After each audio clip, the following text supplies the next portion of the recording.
Fred, Daphne, Velma, Shaggy. You may know them as the Mystery Gang. But what you don't know is that there was a fifth member. One that started it all. A black man. That's right. I started the Mystery Gang. You see, in the beginning there was no Mystery Gang. It was just me and Fred. That's right. TJ and Fred. That's all it was. See, me and Fred go way back. We was real tight in school.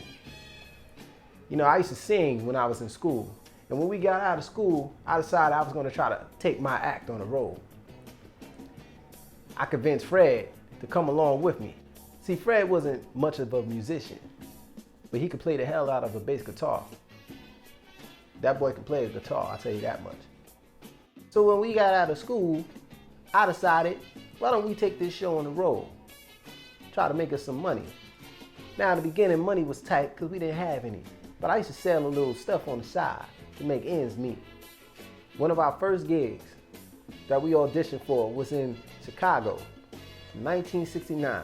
Me and Fred went down to this hotel, and in the hotel lobby, we see the finest woman I've ever laid eyes on to this day. Name was Daphne. Pretty white girl. And me and Fred stopped dead in our tracks in the lobby. Fred had hearts all in his eyes. But see, Fred didn't know how to talk to a woman. But I knew exactly how to talk to a woman like Daphne. See, Daphne liked to party. She's one of those semi-rich girls that had money and can go anywhere she wanted to do. She was always looking for a good time. Well, needless to say, me and Daphne got acquainted real well.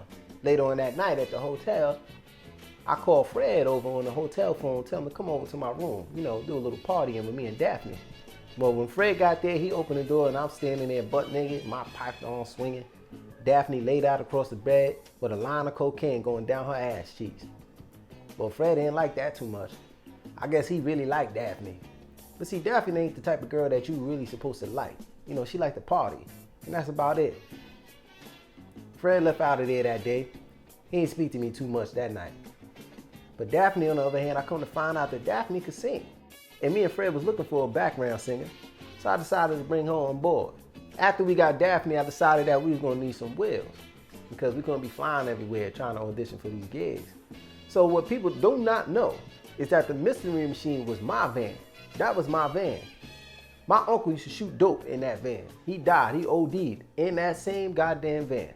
I got that van and I cleaned it up.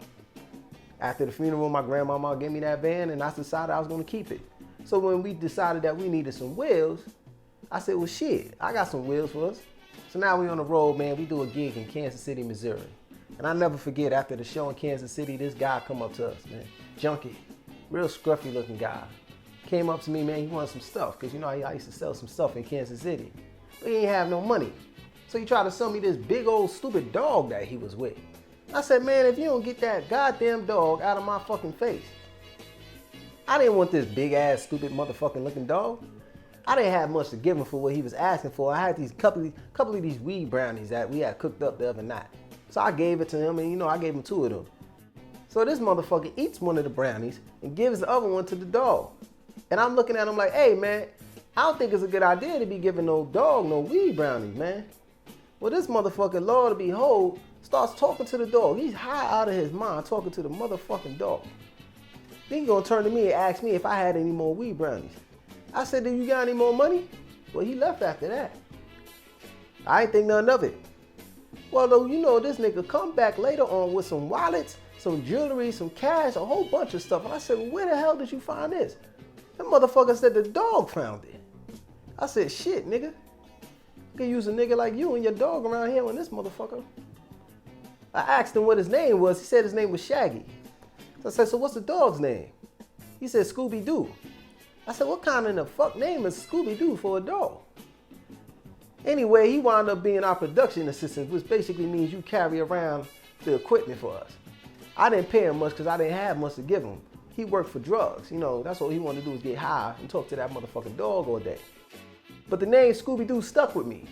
You see, we were a traveling band and we needed a name for the album. So I decided that the name of the album was to be called The Scooby Doo. TJ and the Mystery Band. The album would be called The Scooby Doo. We took our show nationwide. We was in San Antonio for one of our last gigs. And I'll never forget when we met Velma. Velma was a country sweet girl. Came up to me after the show asking if she could be a drummer. See, now we didn't really need anybody else, but we didn't have a drummer. And Velma was a consistent fan who traveled from state to state to see us. So I said, all right now, Velma, I'm gonna give you a shot now. Velma had this thing she used to do. We used to say Jinkies. See, what a lot of people don't know is that my name is Theo Jenkins. And Velma, she didn't like to call me TJ, so behind closed doors, she would call me Jinkies.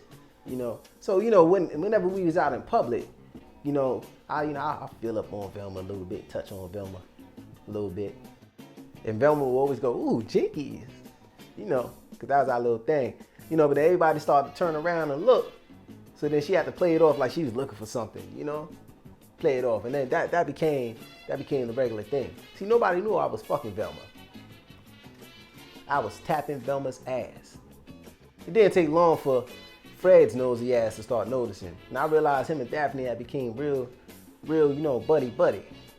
So one day, we doing our show out in Cleveland, and Daphne confronts me and Velma. They done had it out.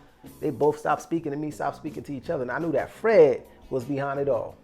So after the show in Cleveland, man, I walk up to Fred while we in the bathroom, and I grabbed that motherfucker, and I said, look here, let me tell you something.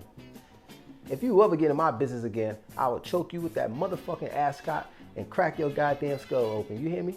Well, I already knew Fred ain't want no static. He wasn't no fighter type. He wasn't about to get involved in all of that. So he just walked off, and I ain't think none of it. So I went up to my hotel room that night. And as I'm laying there in the bed a couple of hours later, I get a call on the hotel phone. And it's from Daphne. Daphne said that Fred is in her room trying to kill her. So I grabbed my 38 out of the nightstand, and I go running to Daphne's room.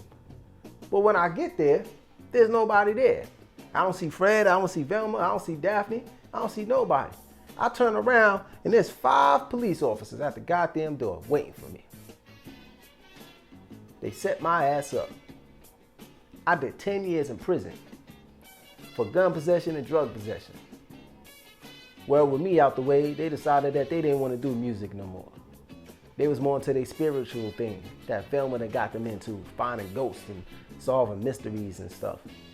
So they changed the name of the mystery band to the Mystery Gang and cut me out of the pages of history. They went off to make all kinds of money. They took my van, they took my money, they took my dignity. TJ Jenkins is a legend. And the world needs to know who is responsible for Scooby Doo. That's right.